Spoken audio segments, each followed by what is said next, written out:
Merci à Philippe, merci à tous. STEEP, pour ceux qui ne le savent pas, c'est le programme expérimental de Sciences Po en art politique. Et je remercie Frédéric Aitwati qui m'a introduit et qui nous a introduit l'école de STEEP ici aux Amandiers pour une opération qui commence aujourd'hui, en fait qui a déjà commencé, mais qui va se développer de plus en plus, qu'on a appelé le théâtre des négociations. La raison, c'est que nous nous trouvons l'année prochaine à Paris dans une manifestation diplomatique sur une question de guerre et de paix qui a à peu près l'importance du traité de Versailles. C'est d'ailleurs depuis le traité de Versailles la plus grande opération et manifestation diplomatique organisée à Paris. On pouvait encore en 1918-19 faire une vaste opération à l'intérieur de la Galerie des Glaces de Paris, mais maintenant c'est impossible. Et donc ça sera au Bourget, dans une immense salle provisoire. Et d'ailleurs, beaucoup d'architectes et de spécialistes du design de négociation s'intéressent à cette disposition originale qu'il va falloir inventer. Et je pense qu'ils feront probablement mieux que ce que vous allez voir tout à l'heure qui a été fait pour les dernières manifestations de ce qu'on va appeler les COP, c'est la conférence des partis, en anglais Conference of Parties, c'est un terme un peu barbare, et c'est le terme technique de ces manifestations qui ont lieu tous les ans, dans la semaine prochaine à Lima, et la prochaine donc à Paris. Et donc nous nous sommes mis, grâce à l'hospitalité de Philippe et de Nathalie, de toute l'équipe des Amandiers, dans une opération pour répondre à cette question, comment est-ce qu'on peut inventer des espaces de négociation, mais évidemment sur des questions de territoire qui ne sont plus l'Alsace-Lorraine ou les Dardanelles, et qui ne sont plus sur les mêmes questions, les mêmes définitions même de ce que c'est que la guerre et la paix. Donc c'est bien des questions, vous allez le voir, de guerre et de paix, mais c'est bien des questions de territoire, c'est bien des questions de négociation, mais le problème c'est qu'on n'a pas vraiment les dispositifs spatial, mental, affectifs pour traiter de ces questions. Comme vous pouvez le voir ici, je montre souvent cette image parce qu'elle me paraît particulièrement frappante sur notre incapacité à imaginer des enceintes adaptées à la question, puisqu'il s'agit ici de la négociation, l'avant-dernière négociation, donc celle de 2013, l'avant-dernière négociation, la COP 19, la 20 est la semaine prochaine et la 21 est à Paris en décembre 2015. Et donc, faute de lieu pour rassembler les diplomates, les milliers de diplomates, ils n'ont trouvé à Varsovie que ce vaste stade entièrement vide, à l'intérieur duquel on a construit cette petite opération en bricolée, cette espèce de salle que vous voyez ici, et avec un air conditionné dans lequel on a logé les dizaines de milliers de diplomates pour essayer de leur faire accoucher d'un projet de traité sur le climat et qui, comme vous le savez, n'a rien donné. Donc vous voyez qu'il y a un vrai problème d'espace, un vrai problème d'espace dans tous les sens du terme, un problème d'espace physique, d'espace de négociation. Et c'est ça qu'on voudrait essayer de travailler au cours de cette année. C'est un problème de diplomatie aussi parce que dans cet espace, vous avez à la fois des négociateurs qui sont des scientifiques, mais vous avez aussi des administrateurs, des membres des différents pays, évidemment, qui représentent les différents intérêts des pays, et les organisateurs, les chefs de protocole qu'il va falloir évidemment inventer nous-mêmes quand nous allons essayer de trouver des alternatives à la négociation, qui sont chargés de faire marcher cette énorme machine de la négociation à 189 pays et d'essayer de trouver des solutions, sachant que l'unité de base est le pays, avec sa politique propre, évidemment tous les pays ne sont pas égaux, la discussion des intérêts, un repérage des intérêts qui est fait selon des méthodes de négociation extrêmement longues qui permettent de dire je voudrais, voilà ma position sur tel objet, voilà ma position sur tel autre objet, et une négociation qui est, disons, inspirée par l'idée qu'il y a un espace commun, une espèce de, en pointillé du moins, un espace universel, un état au fond de la planète qui bien sûr n'existe pas. Donc Donc à chaque fois on est déçu parce qu'on construit la scène comme s'il y avait cet État qui était capable de faire une négociation entre des parties, mais à l'intérieur d'un ensemble bien reconnu, mais l'État évidemment n'a pas d'existence, et donc à chaque fois on revient en quelque sorte à des luttes de bataille assez classiques entre les grands et les petits. Le problème particulier que nous voudrions traiter, et c'est assez inhabituel dans les négociations, même la vraie négociation climatique, c'est que ces territoires sont définis assez différemment parce que ce sont des territoires dont les objets sont connus essentiellement par les sciences. C'est une particularité de ces questions, non pas simplement de la question climatique, mais de l'ensemble des questions écologiques, c'est qu'elles sont l'existence même des phénomènes, des menaces, l'existence même des intérêts, l'existence même des êtres qui sont présents dans cette négociation vient très largement des scientifiques, de toutes sortes de sciences. Et c'est un problème qui rend encore plus compliqué la négociation. Ce n'est pas une négociation de paix et de guerre sur des intérêts qui sont déjà bien établis, c'est des intérêts de paix et de guerre sur des intérêts qui dépendent d'une multitude d'êtres, en particulier des êtres naturels, entre guillemets, qui ne sont pas connus autrement que par l'intermédiaire des scientifiques. Et les sciences, évidemment, ça suppose une certaine opacité pour ceux qui ne sont pas spécialistes. Vous voyez donc, quand on commence à regarder ou quand on fait des enquêtes sur les chercheurs au travail, voilà cette très belle image par des étudiants d'un grand artiste qui s'appelle Armin Linke. Ils sont aussi en situation de négociation. Ici, il s'agit de négociations sur des découvertes sur le climat au nord de l'Italie, des modèles, et ils sont en train d'être rassemblés pour essayer de trouver une solution eux-mêmes à l'intérieur de leur discipline scientifique entre des données qui sont plus ou moins exactes, plus ou moins difficiles à calibrer. Et donc il y a tout ce travail de définir les êtres avec lesquels ils sont en relation, qui est antécédent, qui est en amont en quelque sorte des discussions portant sur le climat. Et ces sciences du climat, ces sciences plus généralement de la planète, disons, ce qu'on appelle les sciences du système Terre, dépendent d'une machine immense, c'est le titre de l'excellent livre de Paul Eloise, qui multiplie les instruments. Vous en connaissez sûrement beaucoup par les nouvelles que vous voyez à la télévision, que vous lisez dans votre journal, des satellites, des bouées dérivantes, des modélisations, toute une espèce d'infrastructure, une institution des sciences de la Terre dont dépend notre connaissance de ces réalités, au même titre que nous dépendons de nos appareils, des lunettes pour ceux qui voient mal, des appareils pour ceux qui entendent pas mal.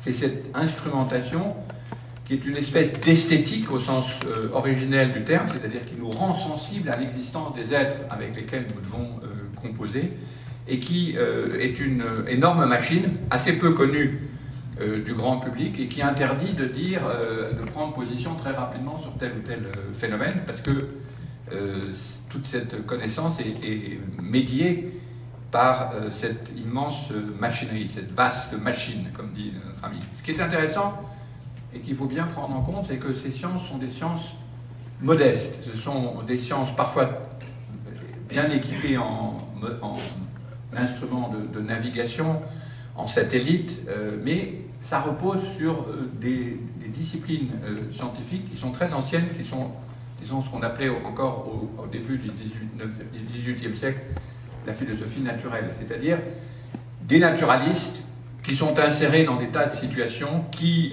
comme ici, prélèvent des échantillons, et c'est ce travail extrêmement humble de naturalistes dont dépend l'ensemble, en particulier des informations les plus cruciales. Ici, vous avez un très célèbre chercheur qui s'appelle Keeling, qui pendant 50 ans, tous les jours, dans le cadre d'un magnifique volcan de Hawaï, prélevé des échantillons qui ont permis la fameuse découverte, la plus inquiétante en même temps, c'est-à-dire celle de la croissance régulière de la quantité de CO2 dans l'atmosphère, dont dépend en grande partie et la négociation climatique et la machine complexe du climat.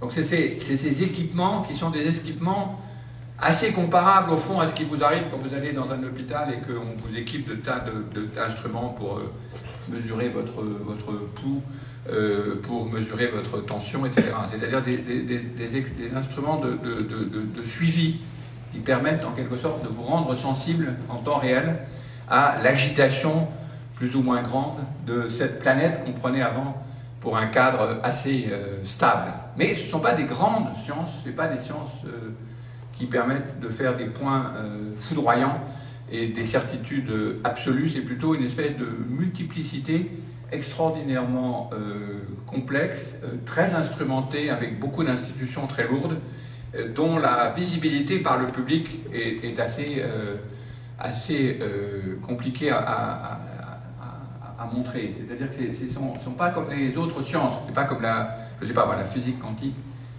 ou l'astronomie, ce n'est pas des sciences spectaculaires. C'est une multitude de petites sciences qui expliquent beaucoup d'ailleurs de la difficulté que nous avons tous, nous du public, à en saisir les enjeux, à en mesurer à la fois le degré de certitude qui en fin de compte est très grand, et en même temps chaque élément est évidemment toujours l'objet d'une discussion. Et l'autre problème qui est extrêmement difficile à absorber dans nos idées habituelles de ce que c'est que l'activité scientifique, ce sont des énoncés qui sont aussi des avertissements, des menaces, des alertes. Lorsque vous lisez dans le journal ce titre, dans le monde, le taux de CO2 dans l'air au plus haut depuis plus de 2,5 millions d'années, c'est un énoncé de fait qui est établi par le travail de M. Killing, dont je montrais l'image il y a une seconde, mais c'est en même temps évidemment une alerte. C'est-à-dire qu'il faut faire quelque chose. Vous ne pouvez pas simplement supposer que cette augmentation de CO2 va continuer indéfiniment. Et les mêmes scientifiques qui annoncent les faits annoncent aussi les alertes, ce qui les met dans une position très délicate. Ils ne peuvent plus prendre la position de retrait en disant nous sommes extérieurs à tous ces phénomènes, nous ne faisons que décrire des états de fait, mais nous ne prenons pas position. Cette fameuse distinction entre des faits indiscutables et des alertes, des menaces et même des politiques devient beaucoup plus difficile pour les scientifiques, ce qui pose évidemment un grand problème, et c'est un des problèmes que nous voulons essayer non pas de résoudre, mais au moins de présenter dans notre simulation dont je vais parler dans une minute. L'autre, évidemment, grand problème, vous êtes certainement déjà très familier de toutes ces questions, c'est que les questions géologiques sont devenues des questions d'histoire à la même dimension et à la même activité et vivacité que l'histoire humaine. Et donc c'est ce schéma qui sert souvent de présentation aux scientifiques, c'est de nous décrire donc, dans une histoire de la Terre, une longue histoire de la Terre, comme vous le voyez, cette petite spirale qui remonte à des milliards d'années, mais où il s'agit de tracer devant la dernière petite partie, la dernière petite tranche, un minuscule moment, minuscule en temps, mais d'une importance majeure en termes géologiques et historiques, qu'on appelle l'Anthropocène, c'est-à-dire l'activité par les humains, le travail, l'intensité de l'action des humains sur la façon dont la Terre elle-même est moulée, en quelque sorte, par les phénomènes géologiques, comme si nous étions devenus une force géologique. Évidemment, c'est un peu difficile à subir comme transformation de se voir en force géologique. On n'était pas habitué. On était beaucoup de choses dans l'histoire humaine, mais on n'était pas une force géologique.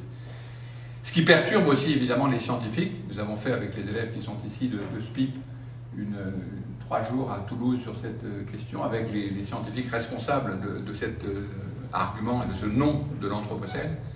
Et on voyait que c'était assez compliqué pour eux de nommer par les humains, l'activité historique des humains, quelque chose qui est de l'ordre de la géologie. Donc il y a une espèce de confusion qui est très troublante et qui évidemment complique l'existence des chercheurs parce que, comme vous le savez sûrement, ils sont affrontés à des disputes qu'on peut appeler des pseudo-controverses, c'est-à-dire qu'on continue à faire comme s'il y avait un doute sur l'origine humaine de la transformation climatique, je veux dire dans la presse et dans les arènes politiques, un peu moins en France mais beaucoup aux États-Unis, alors qu'il n'y a justement pas de controverse dans ces disciplines extrêmement nombreuses, extrêmement complexes, qui ont additionné des faits dont chacun est discutable mais dont l'ensemble est très assuré, mais qui restent parce que ça transforme très profondément la façon de se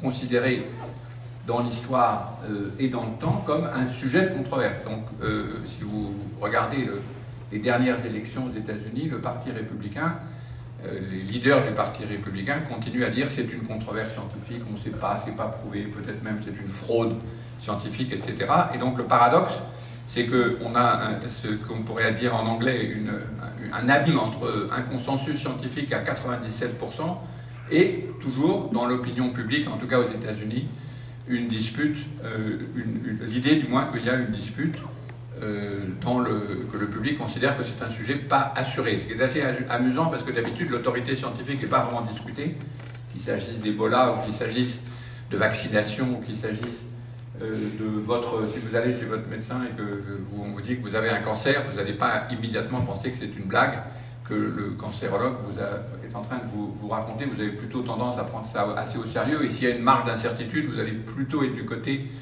de lui dire oui, ça doit vraiment être grave. Il se trouve que dans ce cas-là, justement, parce que ça suppose une transformation très profonde de nos comportements, eh bien, la certitude que les scientifiques, la quasi-certitude que les scientifiques ont acquise, n'a pas d'influence sur le débat politique. Et donc, c'est évidemment un grand problème pour les... Voilà, un autre, là, vous avez tous les... En bleu, vous avez tous les... En quantité de nombre de papiers, les 2258 papiers produits par des chercheurs dans des revues à comité de lecture, et le petit trait en haut que vous voyez vertical, noir, ce sont ceux qui sont probablement en train de jeter le doute, pour de bonnes raisons d'ailleurs, puisqu'ils ont été publiés dans des bonnes revues, sur la question. Vous voyez, la question est réglée pour des gens qui sont étrangers au monde scientifique, donc qui n'ont pas les moyens de produire des données alternatives, la question est réglée. Mais ça n'empêche pas que les modifications très profondes du comportement que cette question entraîne ne doivent pas être prises en compte. C'est là où évidemment il y a un vrai problème. Et c'est là où il y a un point un peu technique que nous allons essayer d'aborder dans notre projet de théâtre des négociations, c'est qu'il n'y a pas d'espace auquel on pourrait se confier, cette espèce de vaste sphère à l'intérieur duquel on pourrait s'installer pour dire il y a bien un principe, un monde commun, un principe de totalisation, qui est donc le bien de la planète plus le bien de tous les humains sur la planète, et c'est à partir de là qu'on va négocier. Donc on négocie à partir d'un horizon commun, qui est à la fois assuré scientifiquement, pas encore institué politiquement, sinon par le système des Nations Unies, puis à partir de là on va négocier vos intérêts, nos intérêts, et on va essayer de faire, disons, un deal.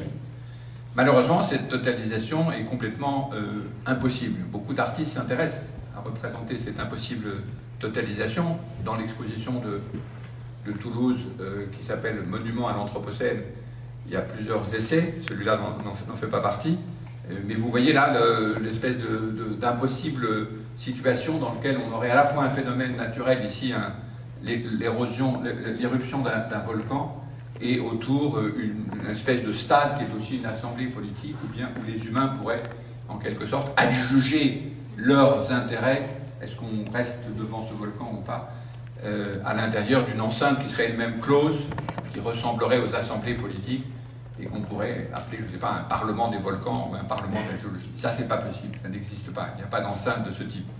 Et il est assez peu probable qu'on ait des connaissances et qu'on soit prêt à céder nos capacités de liberté à une puissance comme celle-là. Vous reconnaissez évidemment le docteur Strangelove, la salle de contrôle imaginée par Kubrick, à l'intérieur duquel on a une connaissance complète de la situation, et vous savez, si vous avez vu le film, combien cette connaissance complète est incomplète.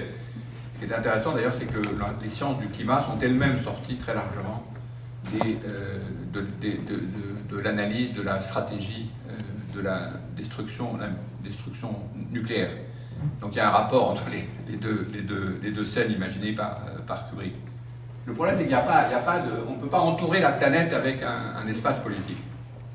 Et la planète elle-même est très difficile à entourer. Donc c'est ce problème-là que nous voudrions essayer de traiter avec un projet qui a été lancé par Sciences Po, mais qui n'appartient pas à Sciences Po, qui appartient à toutes les écoles qui veulent s'en emparer, et qui, c'est en anglais parce que le langage diplomatique international est en anglais après avoir été le français, c'est Paris Climat 2015, Make it work. Make it work, ça veut dire essayons de le faire fonctionner. On n'est pas sûr si ça marche. Et nous voudrions donner notre contribution à cette petite opération en essayant d'imaginer une situation, et ça c'est un point de philosophie politique auquel nous tenons beaucoup, qui n'est pas une opération de police. C'est un terme qui paraît un argument qui paraît un peu, disons, couper les cheveux en quatre, mais il est très important. Quand vous avez un État et qu'il y a des délinquants ou des dissidents, ce que vous faites, c'est une opération de police. Vous n'êtes pas en guerre, vous envoyez la police. Vous n'envoyez pas l'armée. Pourquoi? Parce qu'il n'y a pas d'hésitation sur le fait que... Il peut y avoir des hésitations sur qui est coupable. Il n'y a pas d'hésitation sur le fait que l'État a le droit d'envoyer la police. Donc vous n'êtes pas en situation où il y a un doute sur l'existence même de cet État. Sauf évidemment un État précisément dans une situation de guerre civile. Dans une situation de guerre extérieure ou de guerre civile, précisément, il n'y a pas d'État. Donc on n'est pas dans une situation d'opération de police, on est vraiment dans une situation de guerre. Il y a une incertitude, pourquoi? Eh bien parce qu'il n'y a pas d'arbitre. Il n'y a pas d'arbitre suprême. Les Nations Unies peuvent organiser la négociation, mais ils ne sont pas en situation d'arbitre. Ils ne peuvent pas adjuger les différentes parts que les différents pays, la Chine, l'Inde ou les États-Unis peuvent se donner. On est dans quelque chose qu'en philosophie politique on appelle l'état de nature, c'est-à-dire une situation de lutte sans de référé, sans un arbitre commun permettant d'arrêter ou de décider de la justice. C'est une phrase très importante que j'emprunte à un philosophe un peu sulfureux, mais très important pour ce genre de discussion, qui permet de parler d'une situation de guerre. Et l'un des enjeux de notre simulation de mai, c'est d'essayer de prendre au sérieux cette question de la guerre et de la paix. Il ne s'agit pas de s'entendre de façon sympathique, parce qu'on est en train de créer des questions de nature. On est en situation de guerre, il y a des ennemis, des sales types et des gens intéressants, et on veut faire des alliances, et on essaie de construire des situations où la visibilité des conflits n'est pas cachée. Et donc c'est ça qui nous intéresse d'essayer d'explorer, qui est un peu délicat, et que dans un terme à la fois inquiétant et très beau, Carl Schmitt propose d'appeler des guerres pour l'ordre spatial. Nous sommes en guerre pour l'ordre spatial. Et il propose de dire je cite, un monde où l'éventualité d'une lutte aurait été entièrement écartée et bannie, une planète définitivement pacifiée, serait un monde sans discrimination de l'ami et de l'ennemi, et par conséquent un monde sans politique. Donc il y a quelque chose d'assez contradictoire dans l'idée de faire une négociation sur les questions de nature, c'est qu'au fond, on dit on pourrait s'entendre, la nature est à tout le monde, on est sous l'empire d'un État commun, même s'il n'existe pas en pratique, au moins sous un horizon, et on va essayer de faire marcher cette machine. Et donc il y a bien en fait une raison qui nous permettrait de nous entendre. Simplement il faut qu'on calcule les parts de chacun. C'est précisément cette situation qui interdirait une guerre pour l'ordre spatial. C'est un sujet discuté, on peut ne pas être d'accord avec ce point bien évidemment, mais c'est ça qu'on voudrait essayer de pousser. Et donc on voudrait pendant une semaine en mai, à la dernière semaine de mai, essayer de représenter ce que ça veut dire d'avoir des territoires en lutte. C'est-à-dire que, évidemment, il ne s'agit pas d'imaginer un parlement, avec ce parlement impossible qui entourerait toutes les questions de la planète, mais d'essayer de représenter des territoires. En prenant territoire dans un sens assez étendu, donc ce n'est pas forcément le canton ou la chose que nous voyons dans les salles de classe quand on était enfant, avec les départements, les pays, avec des couleurs séparées par avec des différentes frontières. Un territoire, c'est ce dont on dépend pour subsister. C'est tout ce dont vous avez besoin pour subsister. C'est aussi ce que vous êtes capable de vous représenter, ce à quoi vous êtes sensible. Que ça fait partie, ça n'en fait pas partie. Ce à quoi vous êtes attaché. Ça n'est pas indifférent de définir le territoire aussi, surtout dans une situation de conflit, comme ce que vous êtes prêt à défendre. Et puis ça a des limites. territoire n'est pas un universel, il ne s'étend pas sur toute la planète. Ça, c'est la définition tout à fait classique de ce que c'est qu'un territoire. Ce qui est intéressant dans les questions que nous allons avoir à traiter, c'est qu'il y a deux façons de représenter les territoires, au moins deux, il y en a probablement beaucoup d'autres. Par surface, c'est celle qu'on a dans les cartes de géographie, disons celle de la géopolitique classique. Vous avez à gauche là un cas exemplaire des problèmes de géopolitique des États en lutte pour l'espace, qui est celui du Moyen-Orient. Et puis vous en avez, et c'est ça que nous allons essayer de faire sortir dans la semaine de négociation, beaucoup d'autres, qui ne sont pas des États en lutte avec des frontières dans un espace qui est un espace, sont classiquement euclidiens, mais des réseaux dont les frontières et les territoires, la frontière est beaucoup plus difficile à définir, même s'il y a bien des frontières. Les gens qui défendent les barrages dans le sud-est de la France ne sont pas les mêmes que ceux qui veulent les barrages, ils ont des limites, des frontières, mais ils ne sont pas simplement locales. Ils ne sont pas projetables sur la carte du sud-ouest de la France. Ils vont avec des alliés et des positions et des définitions du monde former des réseaux. Et c'est ces réseaux contradictoires qui sont en lutte. Ce que nous appelons dans notre jargon, celui de l'anthropologie, des cosmogrammes en lutte. Alors ça, c'est très compliqué à visualiser, et c'est bien pourtant de ça que sont faits les disputes dans lesquelles nous rentrons. Et donc, un des enjeux de notre affaire, c'est de définir ces mondes contradictoires. Et je voudrais prendre 10 minutes, si j'ai encore un peu de temps, pour tirer une leçon qui ira droit au cœur de Philippe Ken sur la notion de Umwelt, ou plutôt de monde vécu, qui est un terme introduit au début du XXe siècle par von Uxküll. Certains d'entre vous connaissent sûrement cette histoire de von Uxküll, mais au lieu de parler trop longtemps, je voudrais mieux vous la raconter par un film. Ce film a été fait pour une exposition magnifique qui a été à la Villette par Vinciane Després il y a quelques années, qui s'appelait Bête et Homme, et qui a beaucoup renouvelé pour beaucoup d'entre nous la compréhension que nous avons des phénomènes écologiques et en particulier du rapport aux animaux. Et donc j'espère que mon système va fonctionner avec Dropbox, et je devrais ici vous montrer quelques minutes du film, toujours un peu angoissant, pour savoir si ça va fonctionner. C'est de plus en plus angoissant. Nous avons vérifié que ça marchait. Et là, ça prouve bien. Alors,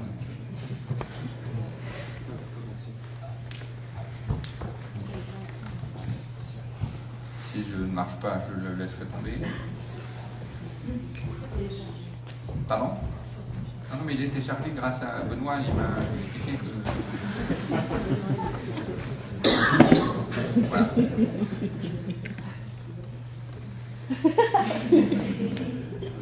Oui, on n'a plus le son là. Est-ce qu'on peut avoir le son? Il est là, le son. Pardon? Ça se passe pas? Longues et charnues, appétissantes. Pourtant, il ne se touchait pas. Ce batracien n'était ni myope, ni daltonien, mais rien n'y faisait. D'insectes orthoptères, il ne voulait point. Pourquoi j'ai ce... Non, mais ça marche pas là. On va pas s'ennuyer, c'est dommage. C'est un très joli film, je vous le montrerai à ceux que ça intéresse à part.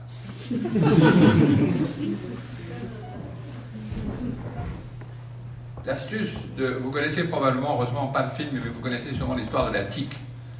Cette tique a eu une influence sur beaucoup de philosophes, en particulier Deleuze, mais pas simplement, aussi Sloterdijk, Heidegger, etc. C'est-à-dire cette idée qu'un vivant, et je suis sûr que Philippe Ken a étudié ça attentivement, un vivant, par exemple une tique, ne saisit à l'intérieur de l'ensemble du monde dans lequel il se trouve qu'un tout petit nombre de signaux. Le mot signaux est important parce que dans l'idée de von Uxküll, chaque animal, que ce soit un escargot, un chien, une mouche, une tique, une vache ou, c'est le point important, un humain, ont des rapports au monde qui sont des rapports de signes, des rapports de signification, des rapports sémiotiques. C'est-à-dire que la tique, ce qu'on aurait pu voir dans le film plus longuement, saisit à l'intérieur de tous les éléments qui sont susceptibles de l'influencer dans le monde, 3 seulement, c'est tout. L'acide butyrique, c'est-à-dire l'odeur que font les mammifères quand ils transpirent, les poils et le sang.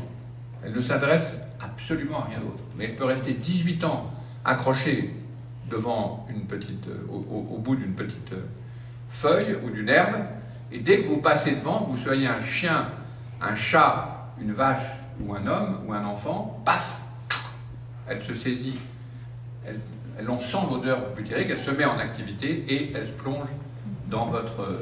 comme vous le savez, probablement, j'ai moi-même été attaqué par une tique, je les trouve d'ailleurs beaucoup moins sympathiques depuis que ça m'est arrivé. Elles ont cessé de devenir un objet philosophique pour devenir un objet extrêmement désagréable, mais elles sont extrêmement actives, mais actives à l'intérieur d'une définition du monde qui est en quelque sorte une petite bulle. Et la phrase qui a beaucoup influencé la biologie après le livre fameux de von Uxküll, le biologiste, en revanche, se rend compte que cet être vivant est un sujet qui vit dans son monde propre. L'expression de monde propre est importante. On ne peut donc le comparer à une machine, mais au mécanicien qui dirige la machine. Et l'expression qui est importante, parce que c'est ça qu'on va essayer de créer en quelque sorte des petits Umwelt dans notre négociation. Nous voyons alors que tous nos semblables sont entourés de bulles transparentes qui s'entrecoupent souplement, parce qu'elles sont constituées de signaux perceptibles subjectifs.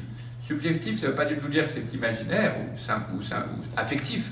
Ça veut dire que chaque entité du monde, chaque puce, chaque tique, chaque chien, chaque humain définit sa propre vision du monde, sa propre définition du temps et sa propre définition de l'espace. Et évidemment, la question, ce qui est dans la phrase suivante, il n'existe assurément pas d'espace indépendant des sujets. Si nous nous en tenons à la fiction d'un espace universellement englobant, c'est simplement parce qu'une telle convention nous facilite la communication. Et si j'avais eu le temps de montrer le film, ou plutôt si le film avait fonctionné, vous auriez vu de façon plus intéressante le lien entre cette définition qui apparaît biologique et la définition politique. Quand on dit qu'il y a un espace englobant à l'intérieur duquel tout se trouve, tous les petits Umwelt, on définit un espace de négociation possible. Nous partageons le monde à l'intérieur duquel tous ces Umwelt se trouvent situés. Umwelt, c'est le terme allemand inventé par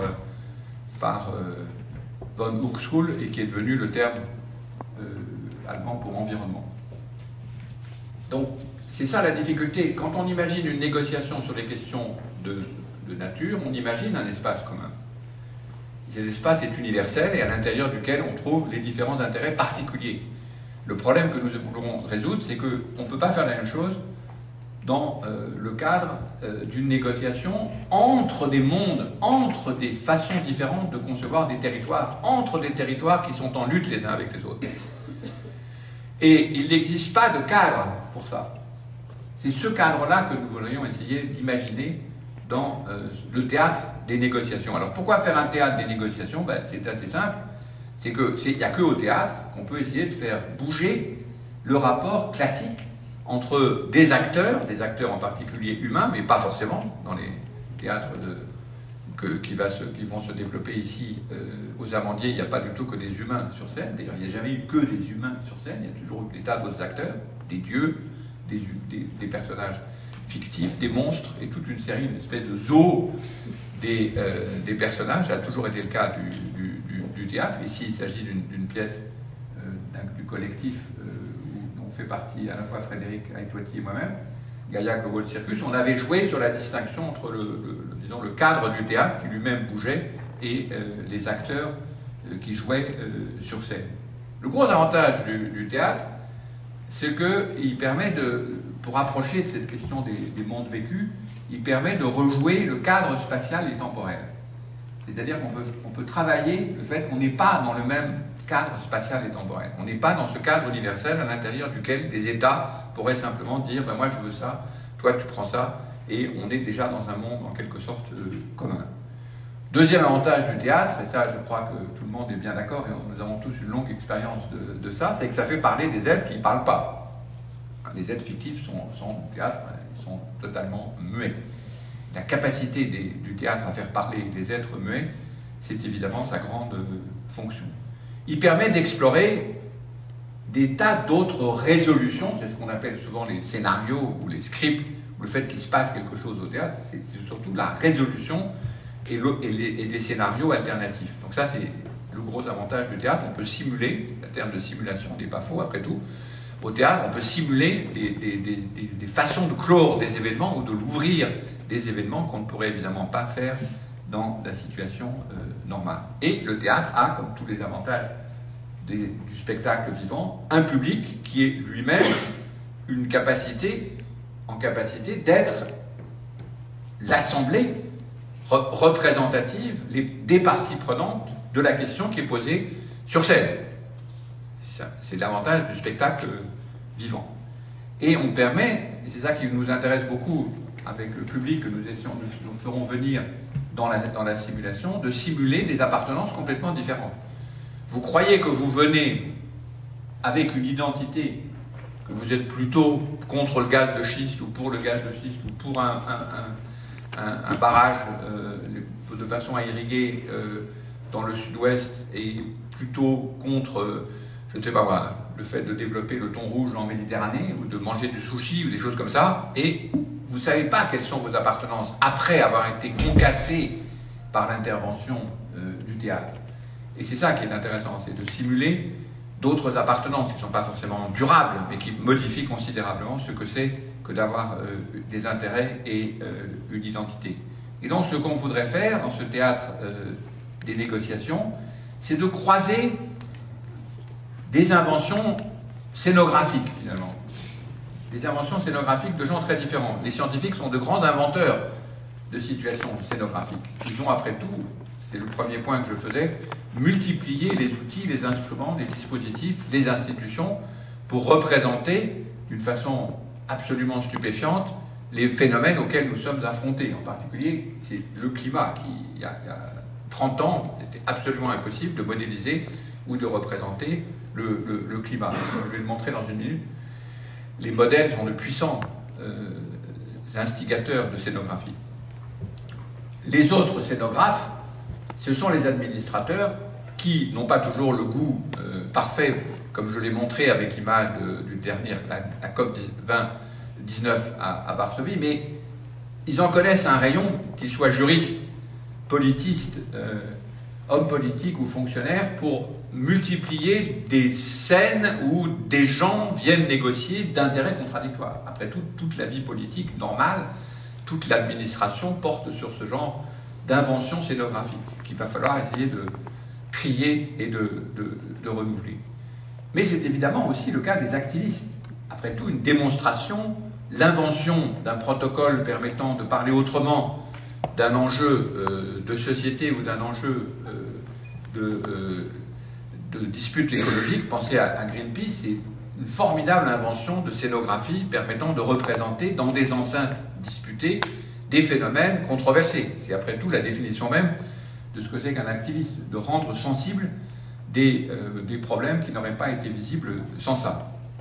Et enfin, c'est pour ça que nous sommes ici dans un théâtre, et ça c'est le point fondamental évidemment, c'est que nous sommes dans une situation où nous pouvons profiter aussi de la capacité des artistes, pas simplement du spectacle vivant, mais de toute la gamme des arts, pour essayer de trier dans toutes ces inventions scénographiques, celles qui sont vraiment à la fois politiquement pertinentes et artistiquement convaincantes. C'est là où évidemment la difficulté repose. Mais ce qui est sûr, c'est qu'on ne peut pas faire ce genre d'exploration en dehors d'un théâtre. Il y a un point très intéressant qu'on voudrait beaucoup développer, et qui est le lien entre la modélisation au sens des scientifiques. Ce que vous voyez à droite, c'est une histoire très résumée, bien sûr, du nombre de variables qu'on rajoute dans un modèle depuis en haut les années 70 et en bas les années 80. Donc à chaque fois, on rajoute un certain nombre d'éléments dans un modèle pour voir si le modèle continue à fonctionner, à tourner, ou s'il commence à dériver parce qu'il n'a plus, les données ne sont plus... le modèle n'est plus capable d'enregistrer des données réelles. Quel est le lien entre la production de modèles et la négociation diplomatique? Car il y a un lien très étroit qui qui est abstrait, on rajoute des éléments et on voit comment le modèle fonctionne, eh bien, nous, ce que nous voulons faire, c'est la même chose. On veut créer un modèle, un laboratoire, en quelque sorte, où si vous rajoutez un nouvel élément, qui sera représenté par une délégation, une des délégations qui viendront siéger ici, aux Amandiers, en représentant leurs propres intérêts, et leur propre définition des intérêts, et leur propre définition de ce que c'est que de négocier avec eux, eh bien, on va voir comment est-ce qu'ils modifient le modèle, est-ce qu'ils rendent absolument impossible la négociation, ou est-ce qu'ils ont inventé des procédés qui permettent à la négociation d'avancer plus loin. C'est ça qui nous intéresse. Donc c'est un lien entre des activités scientifiques et des activités politiques, ou si on veut, mais dans un sens très, très large du terme, constamment tenues par une scénarisation qui est le propre de ce que nous attendons d'un théâtre. C'est pour ça qu'on l'appelle vraiment théâtre des négociations. Donc c'est un peu pourquoi ce que nous essayons de faire dans l'école, le master d'expérimentation en art politique. Art politique, ça ne veut pas dire art, c'est une vieille expression qui veut dire à la fois l'habileté politique, l'invention politique, selon une formule qui n'est évidemment pas encore très commune, mais que j'aime bien, que si la politique est l'art du possible, ça tout le monde cite cette phrase toujours, la politique est l'art du possible, mais on oublie toujours la suite, il faut multiplier les possibles par les arts. Sans ça, l'art du possible, ça veut dire exactement ce qui se passe en ce moment, c'est-à-dire la politique est l'art du possible, choisir entre 2 ou 3 minuscules petites différences, alors que ce qu'il faut au contraire, c'est pouvoir multiplier les différences pour pouvoir ensuite faire de la politique et choisir dans les possibles ceux qui le sont vraiment. Mais si vous n'avez pas les arts pour multiplier les possibles, la phrase célèbre « la politique est l'art du possible » n'a aucun sens. Donc c'est ça qui nous intéresse, et c'est pour ça que nous avons la chance de bénéficier déjà dans cette maison du travail des élèves de SPIP, et voilà l'œuvre dans une séance tout à fait étonnante, on dirait un Rembrandt d'ailleurs. On les voit tous en train de travailler aux abattoirs où ils étaient chargés de rescénariser une discussion particulièrement étrange entre des géologues, des artistes, des philosophes, des historiens sur la question de l'Anthropocène, et c'est ça qu'on voudrait multiplier. Qu'est-ce qu'on veut obtenir en mai? Donc c'est la dernière semaine de mai, dans cette institution, en utilisant à la fois l'espace et les ressources et les réseaux et puis les capacités du directeur et des différents services de cette maison, avec Sciences Po et les autres institutions. D'abord, proposer, je crois, des alternatives à la négociation dont on va parler ensuite pendant toute l'année. Vous allez être inondé de propos concernant la COP 21 jusqu'en décembre de 2015, en espérant qu'il se passera quelque chose en 2015. La situation est un peu moins mauvaise maintenant qu'elle l'était il y a quelques mois, mais il faut se méfier de ce genre de grandes négociations. Jusqu'ici, les négociations ont plutôt été lentes, mais la menace s'accroissant, peut-être que ça va changer. En tout cas, l'alternative, vous l'avez compris, c'est de trouver une forme qui ne dépende pas des États très agrégés, se rassemblant sur des intérêts relativement bien cadrés et se répartissant en quelque sorte des charges, en supposant l'existence virtuelle d'un État qui n'existe pas, pour traiter une planète qui serait elle-même unifiée. Cette hypothèse-là, elle est malheureusement toujours source de déception, puisque cet État mondial n'existe pas, la planète, elle n'est pas unifiée, et les intérêts sont beaucoup trop contradictoires, les intérêts sont beaucoup plus différents, c'est pas des différences d'intérêts, c'est des différences de monde, et de monde vécu.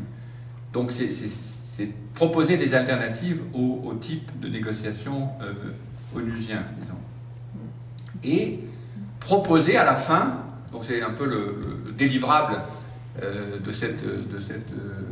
du moins de mon point de vue, de cet événement important, le délivrable, c'est une procédure de convocation, de négociation, si vous voulez, alternative, que nous aurions testée dans un laboratoire qui est un théâtre. Donc c'est un hybride entre des préoccupations de recherche et des préoccupations artistiques. D'essayer de trouver une façon de dire, oui, les territoires sont en lutte, c'est pas la peine de nous dire il suffit d'être raisonnable pour s'entendre, c'est pas vrai, c'est un problème de guerre et de paix. Il y a des ennemis, il y a des amis, il faut être en lutte, on ne peut pas se cacher cette situation de guerre, mais on peut arriver à négocier, parce que justement c'est une guerre. Si c'est une guerre, on peut aussi faire la paix. Si c'est une simple opération de police, on ne peut jamais s'entendre, comme malheureusement c'est souvent le cas. Donc, du point de vue qui est le mien, qui est celui de professeur à Sciences Po et qui amène dans cette maison avec Frédéric Aïtouati les gens de Sciences Po, SPIP, et les élèves de Sciences Po plus d'autres universités, qui ne sont pas forcément les buts de nos hôtes dans cette maison, mais je pense qu'on va arriver à combiner. Il y a un but pédagogique, qui est de former les étudiants à la négociation en situation de controverse. Je pense que c'est très, très, très important. C'est une situation de controverse, ce n'est pas une situation oui, simplement, il suffit d'être des gens raisonnables. Il y a un but de recherche en sciences politiques qui est très important, c'est comment représenter ces territoires qui sont en lutte. Il y a un but qu'il ne faut pas du tout négliger de recherche en sciences exactes, même si c'est peut-être pas le public ici le plus représentatif, mais les scientifiques sont affrontés à des débats d'une extraordinaire violence du fait qu'ils parlent de choses qui sont à la fois des faits et des menaces. Et donc leur proposer un autre cadre pour parler de leur recherche, qui ne soit pas simplement le modèle pédagogique ou le modèle d'opposition, est d'une importance énorme, puisque tous ces sujets reposent sur l'activité scientifique, mais une activité scientifique qui n'a plus du tout la même position de sérieux, la même position d'extériorité et d'indifférence finalement qu'elle avait autrefois. Donc trouver disons, un accueil pour les scientifiques, ça c'est un problème très important.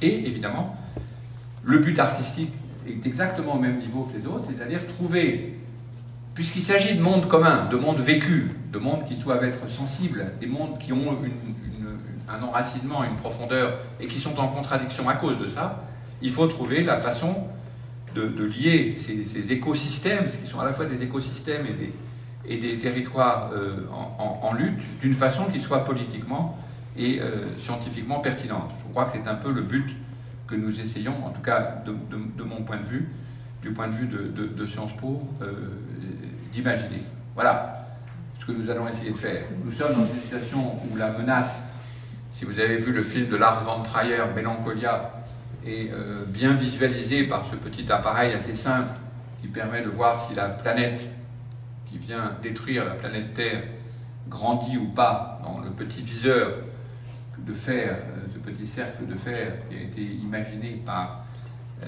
l'enfant qui, dans le film, le rôle du fils. Est-ce que la planète qui vient détruire la nôtre avance ou au contraire s'éloigne? Je crois qu'il y a peu d'espoir que la menace s'éloigne, la menace au contraire avance. Nous nous trouvons dans la situation du film. Vous savez, peut-être qu'il y en a qui n'ont pas lu, qui n'ont pas vu. Je ne crois pas que enfin, ça ne vous empêchera pas d'aimer le film si je vous dis que ça fait mal. Ce qui est très beau dans le film, c'est que voilà, il y a une petite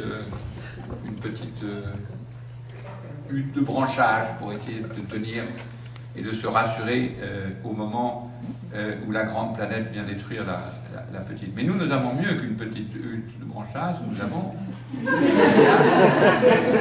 des amandiers.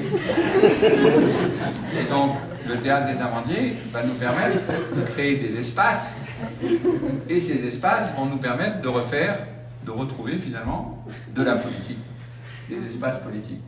Donc on va essayer de finir autrement le film de Lars von Trier, de sortir de la mélancolie, de refaire du politique. Vous reconnaissez ici le dessin de David du tableau pour le serment du jeu de paume, tableau qui n'a jamais fini, mais ce dessin admirable, évidemment assez classiquement politique, c'est une politique simplifiée, mais ça donne l'idée de ce que nous voudrions essayer de faire, et je remercie Philippe Ken et Nathalie Vimeux de nous accueillir dans cette expérience complètement ébouriffée, à l'intérieur duquel nous allons mélanger des gens qui ne s'étaient jamais mélangés pour résoudre un vrai problème qui, artistiquement, scientifiquement et politiquement, est majeur. Je vous remercie.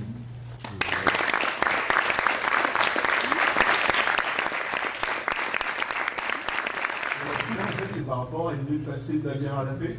Et l'idée de passer d'une situation où c'est une opération de police à plutôt une situation, une négociation guerre-paix. En fait, vous avez commencé avec la photo du traité de Versailles. Et ça fait aussi un peu peur, parce que le traité de Versailles n'a pas été qu'une réussite, probablement.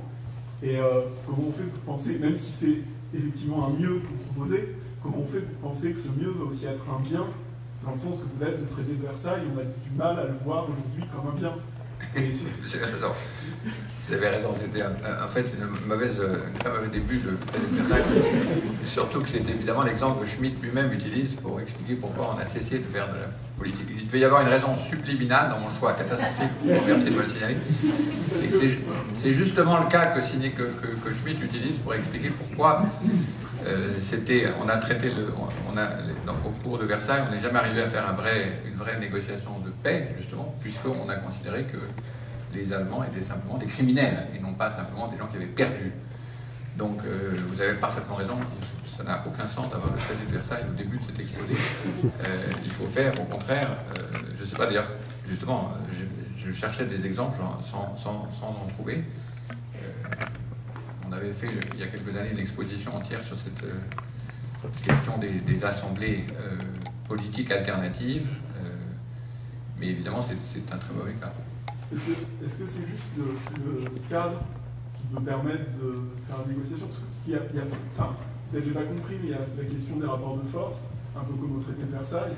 Est-ce que vous pouvez faire un autre traité où les rapports de force auraient fait qu'on serait arrivé à une situation qui n'aurait pas été catastrophique? Je crois qu'il était déjà trop tard au moment du traité de Versailles, mais disons, la situation actuelle, c'est de dire... la situation actuelle, c'est la déception permanente introduite par le fait de supposer qu'il y a en fait une planète commune, donc on a des intérêts communs, en gros définis par la science, mais justement cette fois-ci, lorsque les sciences ont défini avec un grand niveau de certitude le monde commun, elles sont l'objet de polémiques venant de l'extérieur.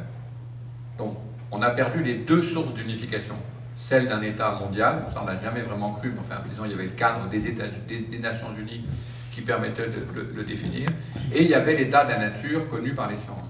Ces deux schémas permettant de dire, bon, vous faites ça, vous êtes là, et on va essayer de s'entendre sous un horizon qui est celui de la raison, ne sont pas présents.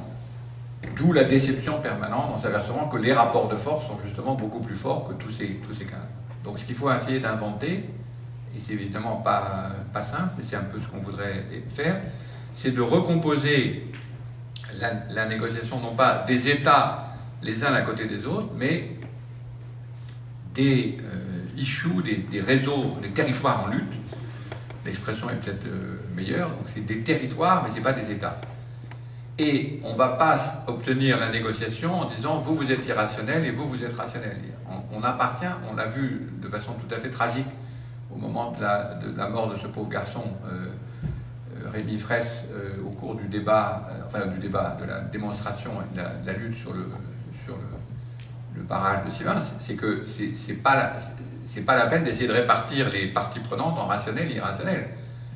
Parce que il n'y a pas une position rationnelle et irrationnelle, il n'y a pas une position rationnelle et irrationnelle, il y a des mondes qui sont en lutte les uns les autres, qui définissent des façons d'être dans la campagne, des façons de se relier à l'eau, de façons de se relier à la politique agricole, des façons de se relier à la terre, et c'est ces luttes-là qui ne sont pas prises en compte.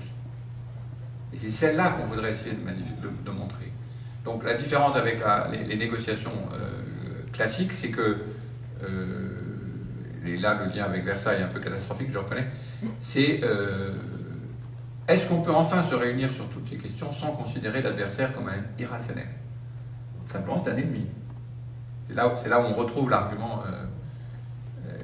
schmittien. Je ne sais pas si ça éclaire le problème.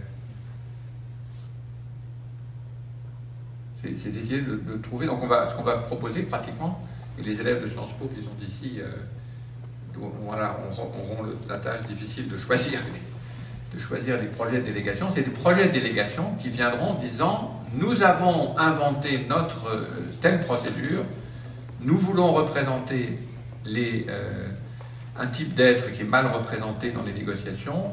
Avec cette façon nouvelle de représenter ces êtres, nous voulons engager des négociations avec telle autre délégation. Et la scène de mai, ça sera d'essayer de construire devant un public. On n'est pas encore trop sûr comment le public va être là et qu'est-ce qu'il va faire et comment est-ce qu'il va participer. Mais on voit bien qu'il faut que le public participe d'une certaine façon, rentre dans la négociation. Commencer à renouer on peut faire un exercice assez intéressant sur le barrage de Sivin, justement. Ça serait quoi de négocier pour de vrai, au lieu d'avoir une logique d'État qui est lui-même légal, mais qui n'arrive pas à avoir la légitimité de faire son opération de police. Là, on a un cas typique. C'est une opération de police. Ben non, c'est pas une opération de police. C'est une question de guerre et paix. C'est traité comme une opération de police, sauf que ça ne marche pas. Parce que justement, même si toutes les délégations et toutes les législations, toutes les décisions ont été légales, on s'aperçoit qu'il s'agit d'une lutte, d'un conflit de décision. Non, il n'y en a pas que deux. Il y a une multitude de façons de définir la question de ce que c'est que de faire de l'agriculture dans cette région, avec ce type d'eau, avec la montagne derrière, avec une certaine définition de ce que c'est que des barrages, etc. C'est ça qu'on voudrait essayer de tester. Donc de faire une innovation en dramatisation des problèmes politiques autrement que sur le mode sur l'horizon jamais en fait présent de l'accord universel des esprits, disons, ou des jeux de force. Quand on veut s'accorder, on s'aperçoit qu'on ne s'accorde pas, donc on accuse toujours les rapports de force. Est-ce qu'on peut sortir de ça? C'est ça qui nous intéresse. Enfin, c'est ça qu'on essaye de tester, hein. C'est pas sûr. Oui. Tout à l'heure, vous avez utilisé alternativement le mot modéliser, et vous avez dit ou représenter, comme si potentiellement c'était la même chose. Et de ce que je comprends, le mot modélisation appartient plutôt à la science, et donc aussi à un domaine rationnel. Je pense à la réalisation de modèles, notamment à la composante qui ressemble à l'arrondi décimal quand on crée un modèle, et donc la petite perte, un petit supplément qui se fait. Et voilà, je voulais savoir si pour vous le mot de représentation et le mot de modélisation étaient réellement interchangeables, ou si le mot de représentation, qui est plus souvent utilisé dans le vocabulaire artistique, justement ouvre d'autres espaces.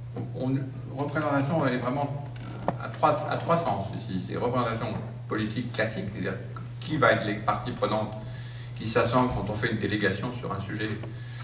Représentation scientifique et représentation artistique. Il faut essayer de faire entendre, résonner les trois, en particulier dans la notion de modèle, parce qu'un modèle, les modèles, dans toute cette affaire, les sciences n'arrivent pas comme étant la partie rationnelle, elles apparaissent comme étant ceux qui représentent, au sens de faire parler, ou nous rend sensibles à des phénomènes invisibles sans fin. Donc ça, c'est un gros atout de toute cette opération, c'est que, de toute façon, ça ne sert plus à rien d'utiliser les notions de rationnel pour parler des sciences. Donc, on a des faits les mieux établis, et ils sont quand même discutés par le public. Rendez-vous compte que le chef de la délégation au Sénat, qui est responsable d'un des comités les plus importants du Sénat, a écrit lui-même un livre qui s'appelle « The Climate Hoax », c'est-à-dire la fraude au climat, en accusant les 25 000 scientifiques mondiaux qui travaillent sur cette question d'être des fraudeurs qui n'ont pas d'autre but que d'inventer des faits inexistants pour introduire le communisme aux États-Unis. D'autres questions? Rien à voir avec nos interventions. Ici, monsieur. Oui, par rapport à la définition des territoires qu'on a envie de représenter au sein de cette simulation, on est confronté à un problème quand on essaie de former les délégations, c'est que dans les négociations internationales, la notion de territoire est plus ou moins spatiale. Oui. Comment est-ce qu'on crée une délégation qui peut à la fois représenter cet aspect spatial et en même temps le territoire en termes de position, d'intérêt, de représentation de la nature, de différents écosystèmes? En termes de délégation, concrètement, c'est assez difficile à mettre en place. Est-ce qu'on a des délégations qui représentent un certain type d'acteurs, ou est-ce qu'au sein des délégations, on a différents acteurs qui sont impliqués Si on avait la réponse à cette question, on aurait fini notre affaire. Est-ce que vous avez une idée un peu, est-ce que vous avez une intuition à me donner pour qu'on puisse... Non, j'ai des pistes et des intuitions et quelques exemples de situations, mais j'avoue que c'est là où il va falloir qu'on travaille.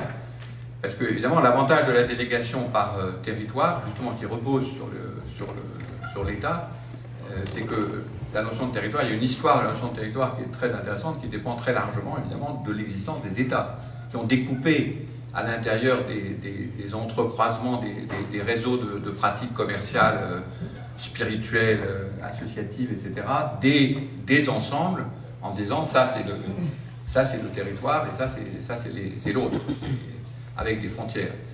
Et donc évidemment il y a bien une logique, la longue logique géopolitique, qui est évidemment aussi l'histoire, le résultat de l'histoire des guerres, des grandes guerres, en particulier les 2 dernières du siècle dernier, qui est d'organiser la négociation, ce qu'on appelle le cadre des Nations Unies, avec ce système. Je suis bien d'accord. Ceci dit, le nombre de contre-exemples se multiplie, parce que si on dit multinationales, elles sont bien représentatives d'intérêts qui traversent les frontières. Si on dit lobby, aussi, les lobbies sont puissamment organisés et ils ont bien une façon à eux de définir leur territoire qui n'est pas en fonction d'une projection spatiale, disons classique. Si on dit activité scientifique, là on n'est plus du tout dans les territoires, justement c'est le gros avantage. On est dans des associations qui sont plutôt par discipline réparties sur des tas d'endroits différents. Si on dit ONG, là non plus on n'est pas dans des territoires, etc. etc. Donc on a en fait simultanément un cadre qui est bien celui des États des uns à côté des autres, et puis une multitude de contre-exemples. Je pense que la piste c'est d'utiliser ces contre-exemples et d'essayer de leur donner une projection en utilisant justement l'atout qui est le seul que nous ayons, c'est que c'est un théâtre. Donc on peut inventer à la fois visuellement. Est-ce que c'est des réseaux? Les réseaux sont toujours assez difficiles à lire, donc on va beaucoup utiliser aussi les réseaux, mais c'est compliqué de les visualiser. Trouver des alternatives, c'est pas facile, mais qui sont en même temps, ces alternatives, elles existent en pratique. C'est simplement qu'elles apparaissent toujours comme ce qui est traversé, quand on dit transnational, ou international, ou offshore, on décrit des positions spatiales. Vous voyez ce que je veux dire? Et de nouveau, les scientifiques sont un très bon exemple, puisqu'ils sont parfaitement capables. Le Parlement du climat, après tout, l'IPCC, comment est-ce qu'on dit en français, le GIEC qui produit les données sur le climat, est bien un Parlement dont la projection nationale n'est que partielle. Donc ils sont bien capables de représenter le climat, ils représentent le climat mondial d'une façon qui est partiellement nationale, puisqu'il y a une partie qui est quand même où les scientifiques par nation qualifient les résultats, mais qui est complètement originale du point de vue spatial.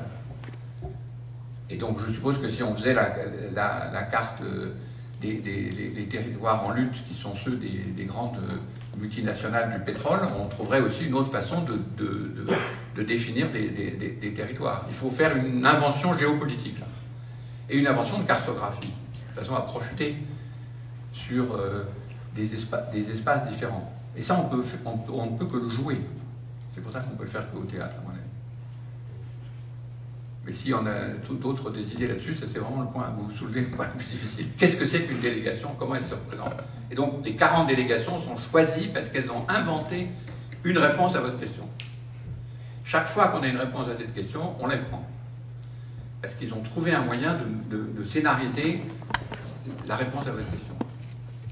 Ce n'est pas des espaces classiques. Peut-être une dernière question, parce qu'après, je crois que certains vont même rejoindre le kiosque de performance, et puis ensuite il y aura un spectacle. Ça va arriver. Oui. D'abord, merci pour votre intervention. Je trouve ça très, très convaincant et très passionnant comme projet. Je voulais justement vous poser une question sur ce que vous projetez de faire par rapport à... Sur le quoi? Sur ce que vous projetez de faire dans ce projet. Parce que j'ai vu sur une des slides, il y a une liste de catégories que vous employez, la catégorie artiste, la catégorie homme politique, oui, c'est la louche. Voilà, bon, j'imagine que c'est évidemment une liste qui est non finie, mais je me demandais du coup comment est-ce que vous envisagez de neutraliser les rapports d'autorité qu'il y aura forcément entre ces catégories-là, simplement par l'outil du théâtre. C'est-à-dire d'éviter de reproduire ce qu'on subit en permanence quand on a un scientifique face à un autre scientifique qui est d'un autre organisme, ou un journaliste face à un économiste, ou vous voyez ce que je veux dire. Comment est-ce que l'outil du théâtre, d'après vous, va neutraliser, puisque c'est a priori ça l'enjeu, c'est de neutraliser ces oppositions d'autorité. Le théâtre n'est pas formidable pour neutraliser, il est mieux pour dramatiser. Ouais. Et c'est plutôt dramatiser qu'il faut, c'est pas neutraliser. C'est au contraire que, justement, on puisse enfin dramatiser. Par exemple, le cas, évidemment, qui m'intéresse beaucoup des scientifiques qui, malgré le fait qu'ils ont établi un quasi-consensus sur ces questions, en tout cas sur l'origine, il y a plein de disputes à l'intérieur, mais sur l'origine anthropique, il n'y a plus vraiment de disputes, soit néanmoins attaqués par souvent d'ailleurs d'autres scientifiques, souvent, presque jamais eux-mêmes ne publient dans ces domaines, mais au nom de la science, au nom de la science, une espèce de vision tout à fait idéale de la science. Ça, c'est pas un sujet qu'on peut neutraliser, il faut pouvoir le dramatiser au contraire. C'est-à-dire qu'on obtienne que les gens décrivent, c'est une autre façon de répondre à la question précédente, que les gens décrivent le monde dans lequel ils sont, donc le territoire auquel ils appartiennent. Dans le cas de la controverse, la pseudo-controverse sur le climat, c'est bien intéressant de savoir que ceux qui sont climato-sceptiques sont aussi, je ne sais pas moi, financés par l'industrie du pétrole. C'est pas forcément mal, mais qu'on le dise, dites-le. Dites-le, c'est-à-dire quel est le monde dans lequel vous êtes, c'est-à-dire avec qui vous êtes associé. Qu'est-ce que vous voulez faire avec vos enfants plus tard? Quelle est la partie du territoire à l'intérieur duquel vous vous sentez à l'aise? C'est-à-dire définir précisément des mondes, des territoires en lutte. Mais on n'arrive jamais à cette négociation-là parce que, justement, les rapports de force sont d'autant plus forts qu'on parle au nom de la raison, au nom de la vérité scientifique universelle et assurée, au nom de la planète et du bien de la planète, parfois même au nom de Gaïa et de ce que veut Gaïa, etc. C'est-à-dire qu'on ne définit pas ses intérêts. Et c'est précisément, donc c'est paradoxal, c'est qu'à la fois les négociations sont constamment tordues par les rapports de force, et en même temps ces rapports de force n'ont pas l'occasion de déployer leur propre couleur, en quelque sorte, pour utiliser une phrase de Lippmann. Que chacun se batte avec ses propres couleurs, et qu'on sache un peu quels sont les intérêts, et quels sont les intérêts ne suffisent pas, les territoires qu'on défend. C'est ça qu'on voudrait essayer un peu de manifester. Donc le théâtre ne va pas neutraliser, on va au contraire dramatiser. Alors, dramatiser au sens du théâtre, c'est-à-dire dramatiser sur scène, ce qui permet évidemment de dédramatiser et d'ouvrir des possibles. Le théâtre a cette double avantage, on peut dramatiser, mais ça dédramatise. Donc on n'est pas non plus dans la bagarre sanglante. Donc c'est pour ça qu'on simule. C'est ça la puissance du lieu, je crois, en fait, dans la perspective que nous avons. Il ne s'agit pas de faire une assemblée politique en mai. Enfin, si, il s'agit de simuler une impossible assemblée politique pour dramatiser des enjeux qui sont impossibles à dramatiser autrement. Pour les dédramatiser. Si c'est pas super clair, c'est que je ne suis pas moi-même super clair, mais c'est ce genre de situation extrêmement passionnante dans lequel, grâce à l'accueil des amandiers, nous nous trouvons plongés. Je vous remercie à tous.